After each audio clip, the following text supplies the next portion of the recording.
Hello folks, thanks for tuning in again. My name's Franco here at the VNC, and today we'll be talking about the weather.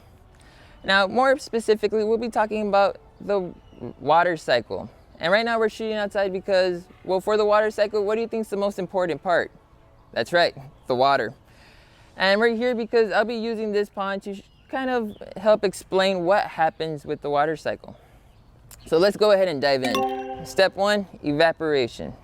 What happens in this step basically is a body of water will begin to heat up from a source. In our case, we'll use the sun. These sun rays will hit the water surface and heat up the little water molecules that will begin to rise. Now, the reason the water molecules are rising is because as they heat up, they start to move around a lot faster and become lighter. They get so light that they're actually able to rise in the air. So you can't see these little water molecules, but you can sure feel them. And this is what I'm talking about with that hydrometer, where you feel the humidity, you can feel the moisture in the air and you get sticky. So as these molecules rise higher into the air, into the atmosphere, they begin to cool down. As they cool down, they start to attract other water molecules and start to clump up or stick together.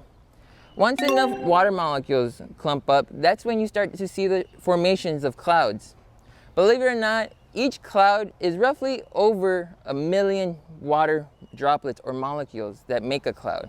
So you can just imagine all these little drops moving around. So that's step 2, condensation. After that, we have step 3, which is precipitation. And we all know what that is, you've seen it, that's rain. And there's other forms of precipitation as well. The most common one is rain, and that's when those little water molecules get so heavy in the clouds because they're clumping up that they form droplets now. And droplets are heavier than air, of course, so they fall back to the ground. So other forms of precipitation that we have here would also be snow. We don't really see that here in the valley though, because it is really hot. We don't have the right type of temperature. We see it every now and then. We've been lucky. We do have also another form is hail, which is when the water molecule gets so cold that it turns into ice chunks instead of droplets of water and fall down. And of course, we also have rain. And there's different versions of rain, because honestly, when you say it's raining outside, it can mean it's either drizzling, which is nice little drops, or like I said before, where it rains cats and dogs and you're legitimately getting pummeled by giant water droplets. So that's precipitation. And the last and final step is, well, what happens? It's called collection. And that's when this precipitation or rain fall to the ground and once again collect into a bigger body of water, like our pond here. And now suddenly the process starts, the cycle repeats itself with the sun heating up the pond.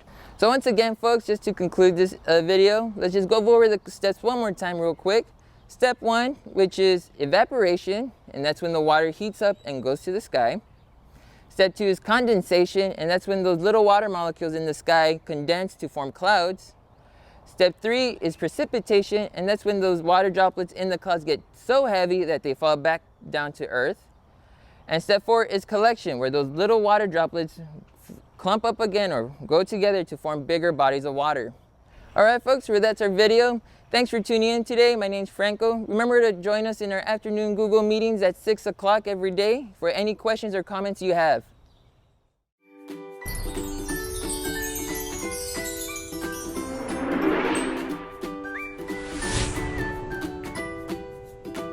Thank you.